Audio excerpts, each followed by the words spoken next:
And that's the remake of Dawn of the Dead. So what about the original?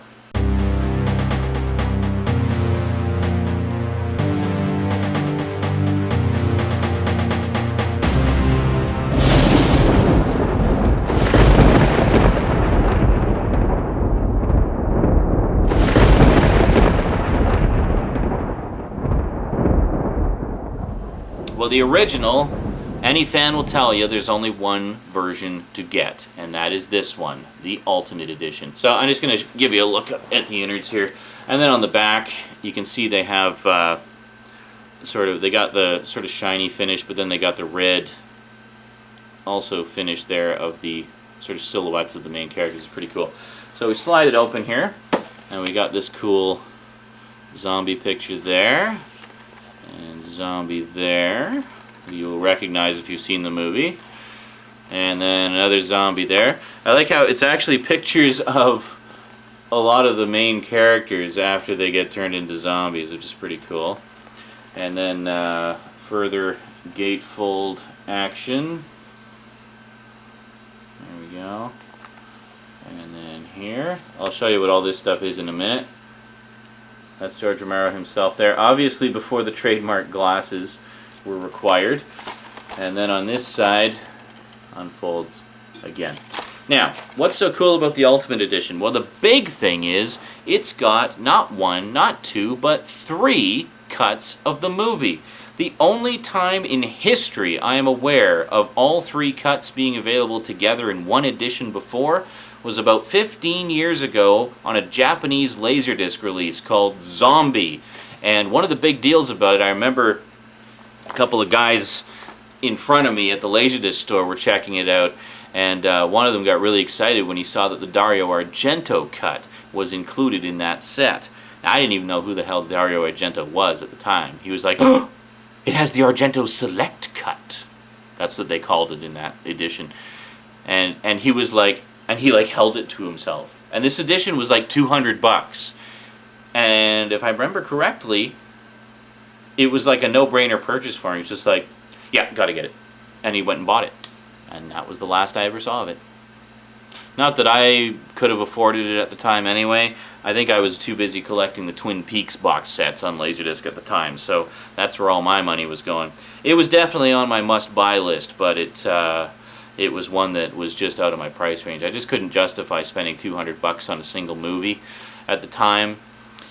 Plus, it was one that I had on VHS and had seen so many times in recent history at that point that I really had no desire to watch it again at that point in time. I figured, well, you know, it'll be one of those things I get eventually. Okay, so in terms of the contents here, just before I give you a look at all the inserts, see, this is the piece of paper that was originally on the back.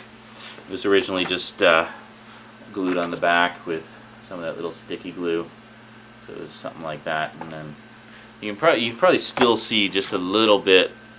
Yeah, you see that sort of line down there? That was the line of gloop that held it to the back. Okay, so what do we got on here? Disc 1, we have the US theatrical version. Widescreen presentation, 1.85 to 1, enhanced for 16:9 TVs, which means anamorphic. Thank you very much. Audio commentary with writer-director George A. Romero, makeup effects creator Tom Savini, and assistant director Chris Romero, moderated by DVD producer Perry Martin.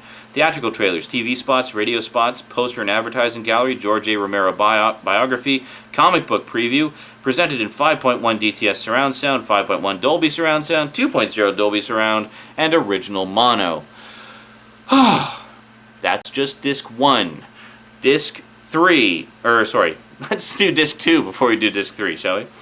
Disc 2, we have the extended version, which I had heard about because I had a Leonard Maltin's movie guide, which mentioned the extended version, but I had no idea where to get it. I wanted to see it, but I had no idea where to get it. So finally, with this DVD edition, I was finally able to see it. The only drawback with the extended version versus the theatrical version is some of the music is still temp music. It was apparently sort of a work print version, so it doesn't have all that beautiful music by Goblin that we all know so well from the theatrical version. So a lot of it is temp music. A lot of the Goblin music is there, but some of it is temp music unfortunately. So disc 2, extended version. We have the widescreen presentation again, audio commentary with producer Richard P. Rubenstein, moderated by DVD producer Perry Martin. Monroeville Mall commercial, that's the mall that they actually shot it at. Behind the scenes photo gallery, memorabilia gallery, production stills, and presented in original mono. So no remixes of the audio on that one. And then disc 3, we have the European version, also known as the Dario Argento Select Cut, according to the Japanese Laserdisc. Again, widescreen presentation, 1.85:1, enhanced for 16:9 TVs. It's the same for all three of them. Audio commentary with actors David M.G., Ken Foree, Scott H. Reiniger, and Galen Ross. Basically, you got most of the main cast right there doing the commentary. It's pretty cool to hear what they have to say. They got a lot of funny stories. That's actually the one commentary I've listened to all the way through. I still have to listen to the other ones. Maybe I'll do that this Halloween. International theatrical trailers, UK TV spots, international lobby card gallery, international poster and advertising gallery, international press book gallery, home video and soundtrack artwork, Dario Argento bio, presented in 5.1 Dolby Surround Sound, 2.0 Dolby Surround, and original mono. Wait a minute, 2.0 Dolby Surround? So would that be like Dolby Pro Logic Surround? I don't know, whatever. Anyway, so the main difference between them, well, the theatrical version is generally considered the definitive version because it's the most complete in terms of the music and everything. I wish we had a version of the extended version that had all the Goblin music in it. That would be the definitive extended version. The extended version I actually quite like because it's got a lot more sort of little character moments and sort of side moments that you don't see in the theatrical version. So if you're a fan of the theatrical version, I definitely recommend checking out the extended version because it's got a lot of nice bits in there. The thing that I loved about the original Dawn of the Dead, and which I think the remake tried to emulate as best as they could, and did to some extent, but I think it actually works a little better in the original, was the characters. I mean, in the original, you got a much smaller cast, so you're able to spend a lot more time with them and develop them more fully. Whereas, in this case, we get to know them more as people. In the remake, it's more like we empathize with them because of their situation, if that makes sense. So in this, we empathize with them because of their situation, but we also just feel like we know them a lot more in the original. So I like the extended version because it just gives us a little bit more time with these characters. So then, it doesn't stop there. You know, they call it the Ultimate Edition, and they truly made it as ultimate as they possibly could. So disc 4, we have The Dead Will Walk, an all-new documentary featuring interviews with cast and crew members Claudio Argento, Dario Argento, Pat Buba, Tony Buba, Zilla Clinton, David Crawford, David Early, David M.G., Ken Foree, Michael Gornick, John Harrison, Clayton Hill, Sharon Chikati Hill, Jim Crute, Leonard Lies, Scott H. Reiniger, Chris Romero, George A. Romero, Galen Ross, Tom Savini, and Claudio Simonetti of Goblin fame. John Harrison is a name you might recognize. He actually went on to be quite a successful director. While in Dawn of the Dead, he plays one of the zombies. Specifically, he plays the one that gets killed by getting a screwdriver in his ear, and he has a couple little interesting stories about that. He is the guy who directed the Sci-Fi Channel miniseries version of Dune and Children of Dune, which I thought were quite good, actually. So he's gone on to have quite a successful career. Then we've got Roy Frumke's Document of the Dead, the original documentary filmed during the making of Dawn of the Dead by filmmaker Roy Frumkes. That's pretty cool. It's not often you get actual behind-the-scenes footage from movies pre the DVD era, you know. On-set home movies with audio commentary from Zombie Extra Robert Langer, and Monroeville Mall tour with actor Ken Foree. That's pretty cool. Ken Foree was the big black guy who everybody remembers and loves, and who actually has a cameo in the remake, which I was quite happy to see. In that tour, he actually takes a group of fans of the movie on a tour of the mall where they filmed it. How cool is that? How cool would it have been to be in that group, actually being given a guided tour by Ken Foree himself? The guy who uttered that immortal line that we will always remember, "When there's no more room in hell, the dead will walk the earth." That was him. He's the guy. Yeah, how cool is that? Alright, so we took a look at the inside here. The only thing left is, what is this mysterious insert? Well, this is pretty cool, because this is a preview, sort of an ash can, as they call it, of the Dawn of the Dead comic book. put out by IDW. As you can see, it's pretty nice. Pretty nice indeed. Yeah, it's pretty cool. So they actually did this as a trade paperback, where they did it as an adaptation of the movie. But doing things in the adaptation, as you can see from the crowd of zombies here, that just wouldn't have been possible in 1978 on the budget they had.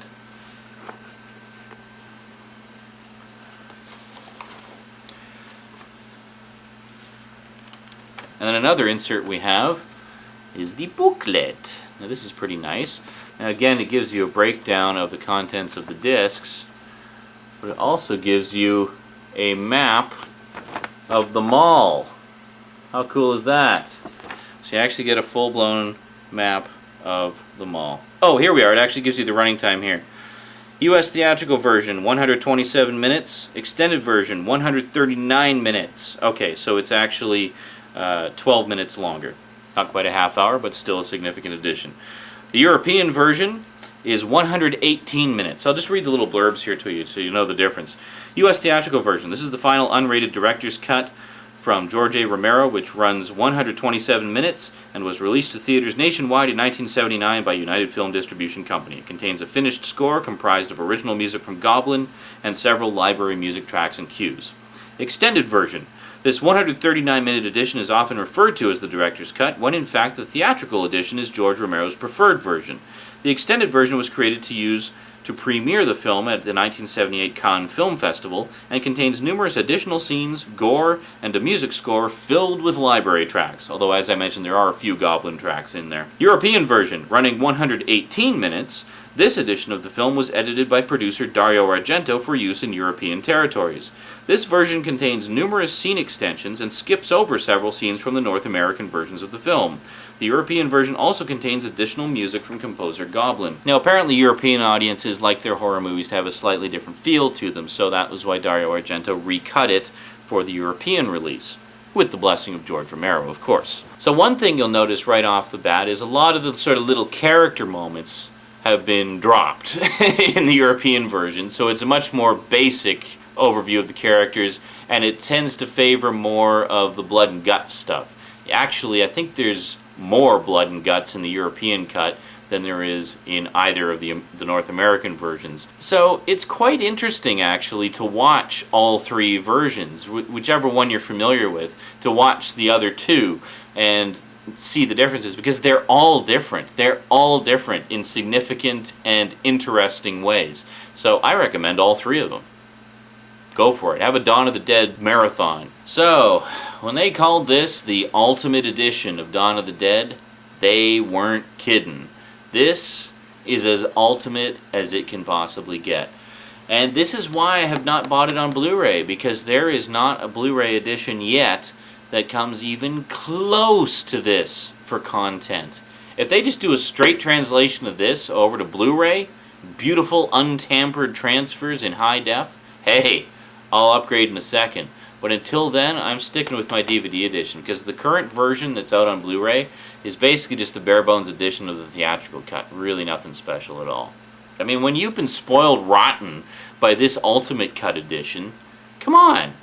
You know, Dawn of the Dead just in general, both versions need to get better treatment on Blu-ray. The Blu-ray of this one ditched a bunch of the cool extras, and this one on Blu-ray is a fucking joke.